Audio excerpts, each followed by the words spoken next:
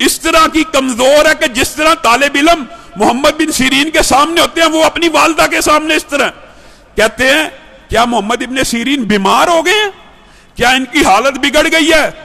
ساتھی تو علماء نے بتایا نہیں، ان کا اپنی ماں کے ساتھ معاملہ یہی ہے، یہ اپنی ماں کی موجودگی میں کبھی سر کو اٹھاتے ہی نہیں، یہ کبھی کندھوں کو چوڑا ہی نہیں کرتے، یہ والدہ کے سامنے جھک کے رہتے ہیں۔ اور امام زین العابدین جن کے ذریعے سے حضرت حسین کی ساری اولاد ان ایک بیٹے میں سے ہے کہ یہ بچ گئے تھے، اور انہی کے بارے میں بہت سے فضائل و مناقب کے قصے دوسرے جو مسلک کے لوگ ہیں ان کے ہاں سارے کے سارے فضائل کے، امامت کے جو بھی معاملات آپ سمجھتے ہیں انہی کے ذریعے۔ لیکن صحیح سند کے ساتھ جو بات ہم تک پہنچی ہے امام زین العابدین کی، ان سے لوگ پوچھتے تھے آپ اپنی والدہ کے ساتھ، آپ اپنی والدہ کی اتنی خدمت کرتے ہیں، ہر وقت ان کی خدمت کرتے ہیں، لیکن آپ اپنی والدہ کے ساتھ کھانا نہیں کھاتے، کیا وجہ؟ ہم دیکھتے ہیں کہ آپ نے کبھی اپنی والدہ کے ساتھ کھانا نہیں کھایا۔ یہ صحیح سند کے ساتھ ہم تک روایت پہنچی ہے۔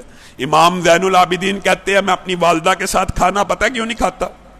کہ میں اگر اپنی والدہ کے ساتھ کھانا کھانے کے لیے بیٹھوں، میری والدہ کی نظر پلیٹ کے اس حصے پہ پڑے، اس ٹکڑے پہ پڑے، کوئی سالن ہو، کوئی چیز ہو، میری والدہ اس کو کھانا چاہتی ہوں اور میں زین العابدین وہ چیز اٹھا لوں، میں سمجھتا ہوں یہ میں والدہ کی بے ادبی اور گستاخی کر رہا ہوں، میں اس لیے اپنی والدہ کے ساتھ کھانا نہیں کھاتا۔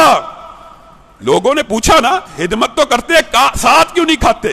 کہ اس وجہ سے نہیں کھاتا کہ والدہ کی نظر جس ٹکڑے پہ پڑ جائے اس کو میں اٹھا لوں، میرے اعمال برباد نہ ہو جائے۔ والدین کا احترام، والدین کی اہمیت آج ہم بھول چکے۔ اور میں اپنی بہنوں بیٹیوں کو بھی یہ سمجھانا چاہتا ہوں، آپ کے سوال برحق ہے، انشاءاللہ ان کے حقوق کے بارے میں گفتگو ہوگی، لیکن اپنے شوہروں کو اس بات پہ کبھی مت اکسائیے کہ جو جنت کا راستہ ہے، یہ کول بھی حکیم لقمان کا ایک مشہور کول ہے، ہم تک پہنچا ہے۔ حکیم لقمان نے اپنے بیٹے کو ایک دفعہ کہا کہ جنت کا کوئی چیز، جنت کی کوئی چیز مجھے لا کر دے دو۔ صرف وہ ایک سمجھانے کے انداز میں بیٹے کی تربیت کیا کرتے تھے۔ بیٹا بھی کیسا سمجھدار تھا، بیٹا آیا تھوڑی دیر بعد ایک مٹی کا ٹکڑا اٹھا لایا، کہا یہ کیا ہے؟ کہا یہ وہ مٹی ہے جو میرے والدہ کے پاؤں پہ لگی تھی، میں وہ ٹکڑا اٹھا لایا ہوں۔ باپ نے بیٹے کو پیار دیا، تیری تربیت صحیح ہو رہی ہے، تو نے درست پہچانا ہے والدہ ہی کے قدموں کے نیچے جنت ہے۔ والد جنت کا ایک دروازہ، والد بھی، اور والد کا حق اگرچہ نبی کریم صلی اللہ علیہ وسلم نے کہا اس طرح ادا ہو جاتا ہے اگر کسی کا والد غلام ہو، غلام سے مراد آج کل قرضے میں جکڑا ہوا ہو، اس کے اوپر قرضہ ہو، بیٹا اس کا سارا قرضہ اٹھا لے ادا کر لے تو وہ والد کا حق ادا کر دیتا ہے، لیکن والدہ کا حق ادا نہیں ہو سکتا۔ نبی کریم صلی اللہ علیہ وسلم کی بعض اور روایات بھی اس بات پہ دلالت کرتی ہیں، اگر والد کو حج کروا لے بیٹا کندھوں پہ اٹھا کے اس کا حق ادا کر دیتا ہے، لیکن والدہ کا حق ادا نہیں ہوتا۔ اس کا مطلب یہ ہے کہ والدہ کی تعظیم والد سے 3 گنا زیادہ ہے، اور اسی تربیت، اسی اخلاص کی وجہ سے ریاض میں ایک اخبار چھپتا ہے، اس کا نام بھی ریاض ہے، بڑا مشہور واقعہ ہے اور پوری دنیا میں مشہور ہوا۔ واقعہ اتنا محیر العقول ہے، سعودیہ ریاض کی ہائی کورٹ کے اندر کیس چلا، اخبار نے سرخیاں لگائیں، کیس کیا ہے؟ کوئی جائیداد کا جھگڑا، کوئی مال کا تنازع؟ نہیں، کیس یہ ہے ایک 80-90 سال کا بوڑھا اور ایک 60-70 سال کا بوڑھا ہے، بوڑھے ہیں دونوں، عدالت میں کیس لگا ہوا ہے۔ کیس بھی عجیب و غریب نوعیت کا کیس یہ ہے 70-80 سال کا جو بندہ ہے اس کے پاس اس کی 110 سال کی والدہ موجود ہے، چھوٹے بیٹے نے مقدمہ کیا ہوا ہائی کورٹ کے اندر، نیچے سے آتے آتے ہائی کورٹ میں آ گیا ہے، یہ ساری زندگی اس نے والدہ کی خدمت کی ہے، یہ بوڑھا ہو گیا ہے، اب والدہ کی خدمت صحیح طرح نہیں کر سکتا، میں کیس کرتا ہوں، 70 سال اس چھوٹے بھائی کی بھی عمر ہے کہ والدہ میرے حوالے کر دی جائے۔ اور لوگ مال و دولت کے لیے کیس کرتے ہیں، اور کچھ لوگ ان کی اللہ نے ایسی تربیت کر دی ہوتی ہے، اتنی اچھی والدین ان کو نصیب ہوتے ہیں، ایسی عمدہ تربیت ہوتی ہے، وہ کیس کر رہا ہے والدہ کو لینے کے لیے، عدالت کا جج پریشان ہے، یہ کس قسم کا کیس آ گیا؟ وہ خود لکھتا ہے داستان، اخبار میں انٹرویو دیا، میں نے ان کا پیچ اپ کرانے کی کوشش کی، 15 دن تم رکھ لو، 15 دن۔ بڑا بیٹا کہتا ہے میرے پاس رہی ہے، میں نے اب چھوڑنی ہی نہیں، اب چاہے میری عمر 80 سال ہو گئی ہے، ایک دن بھی اگر میری والدہ میرے بارے میں شکایت کرے میرے چھوٹے بھائی کو دے دینا۔ چھوٹا بھائی کہہ رہا ہے یہ اکیلا ہی جنت کمانے لگا ہوا، میرا کوئی حق نہیں والدہ پہ، اس نے اتنی عمر خدمت کر لیا، میرا بھی حق ہے، یہ بوڑھا ہو گیا ہے۔ پیچ اپ کرنے کی کوشش کی، پیچ اپ نہیں ہوئی۔ عدالت کا جج لکھ رہا ہے اخبار کے اندر، پیچ اپ دونوں بھائیوں کو بلایا، اور اللہ کا واسطہ ہے کیا تماشا بنایا ہوا، اخباروں میں خبریں لگ رہی، ایک بھائی مان جائے، سرنڈر کر لو، 15 دن، کوئی بھائی ماننے پہ تیار نہیں، کہا والدہ سے پوچھ لیتے۔ جج نے آخری حل یہ نکالا، والدہ سے پوچھتے کہ جس کے پاس والدہ رہنا چاہتی ہے اس کے سپرد کر دوں گا۔ والدہ کو بلایا گیا، ویل چیئر پہ آئی، کہتے ہیں 30 کلو اس کا وزن ہوگا، کمزور سی۔ جج نے پوچھا یہ تیرے بیٹے تو نے کیسی تربیت کی ہے، تیرے لیے جھگڑے ہیں، میرے پاس تو مال و دولت کے کیس آتے ہیں، جائیداد کے کیس آتے ہیں، پراپرٹی کے کیس آتے ہیں، تو ان دونوں میں سے کس کے پاس رہنا چاہتی ہے؟ والدہ اس عمر میں رو رہی ہے، اللہ کی قسم مجھے دونوں پیارے ہیں، میں دونوں میں کسی کے ساتھ فرق نہیں کر سکتی، آپ جج ہیں، میں نے آپ کو اختیار دیا، جس کے ساتھ رہنے کا حکم دیں گے میں رہوں گی، میں دونوں میں سے ایک کا انتخاب کر کے اپنے کسی بیٹے کا دل نہیں توڑنا چاہتی۔ عدالت کے جج نے فیصلہ لکھا، شہ سرخیاں چھپی، اس بزرگ خوش قسمت خوش نصیب انسان کے آنسوؤں کی تصویر ریاض کے اخبار میں چھپی۔ عدالت کے جج نے فیصلہ لکھا، اس بزرگ نے 40 برس اپنی والدہ کی خدمت کر لی ہے، اب چھوٹے بھائی کا بھی حق بنتا ہے، یہ بوڑھا ہو چکا ہے، 80 سال اس کی عمر ہو چکی ہے، خود کمزور ہو چکا ہے، یہ صحیح طرح اپنی والدہ کی خدمت نہیں کر سکے گا، میں چھوٹے بھائی کو والدہ کا جو ساری کی ساری ذمہ داری ہے سپرد کرتا ہوں۔ جب یہ فیصلہ ہوا وہ بوڑھا زارو کتار رونا شروع ہو گیا، اس کی تصویریں اخبار میں چھپی، وہ کہتا ہے ہائے افسوس میرے بڑھاپے نے مجھے والدہ سے محروم کر دیا۔ لوگوں یہ تربیت ہے، یہ انداز ہے کہ 80 سال کا بوڑھا زارو کتار والدہ کے چھننے پہ رو رہا ہے کہ میری جنت مجھ سے دور کر دی گئی ہے۔ ہمارا معاشرہ کتنا بد نصیب ہے، بدبخت ہے، بوڑھے والدین کی خدمت کرنا تو دور کی بات، ان کو اولڈ ہوم میں بھیج دیتا ہے، اولڈ ہاؤسز میں بھیج دیتا ہے۔ یہ اولڈ ہوم اولڈ ہاؤسز میں بھیجنا اسلام کا کلچر نہیں ہے، یہ فتنہ کہیں اور سے آیا ہے۔ اسلام میں رشتہ داروں کی اہمیت ہے، جو چاہتا ہے، نبی کریم صلی اللہ علیہ وسلم نے فرمایا جو بندہ چاہتا ہے نا اس کا رزق بڑھ جائے، اس کی عمر بڑھ جائے، اس کے اندر برکت آ جائے، وہ کھلے ہاتھ کا ہو جائے، اس کی زندگی آسان ہو جائے، وہ اپنے والدین کی خدمت میں لگا رہے۔ خدا کی قسم ایسے ایسے عجیب و غریب واقعات اخباروں میں چھپتے ہیں عرب دنیا میں، ہمارے پاکستان میں بھی اللہ نے بعض لوگوں کو توفیق دی ہوئی ہے، والدین کی خدمت کرتے ہیں، لیکن ہمارے کلچر میں اگرچہ دادا دادی والد والدہ کا احترام ضرور موجود ہے، لیکن جب وہ بوڑھے ہو جاتے ہیں، میں نے بہت سے بزرگوں کو خود یہ دعا کرتے ہوئے سنا ہے، اللہ میں کسی کا محتاج نہ بنانا، کیونکہ ان کو پتہ ہوتا ہے جب عمر ایسی آ جائے گی بچہ کوفت محسوس کرے گا، وہ اس کوفت کو فیل کرتے ہیں والدین، ان کو اپنی انسلٹ فیل ہوتی ہے، عزت نفس ان کی مجروح ہوتی ہے۔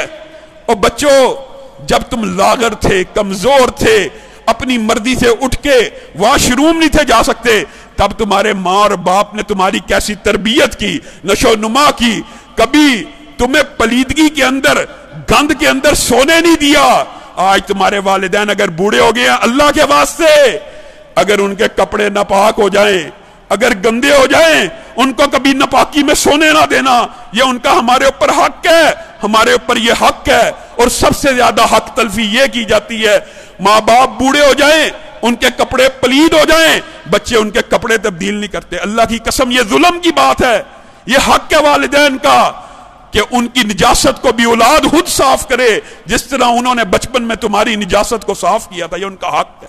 اللہ رب العزت جو کہا گیا ہے، جو سنا گیا، اس کے اوپر عمل پیرا ہونے کی توفیق عنایت فرمائے۔ سبحان ربک رب العزت عما یصفون وسلام علی المرسلین والحمد للہ رب العالمین۔ انشاءاللہ والدین کے حقوق کے حوالے سے گفتگو جاری رہے گی، لیکن جو بیوی کے حقوق ہیں اس کے حوالے سے بھی کل گفتگو کریں گے۔ وآخر دعوانا ان الحمدللہ رب العالمین۔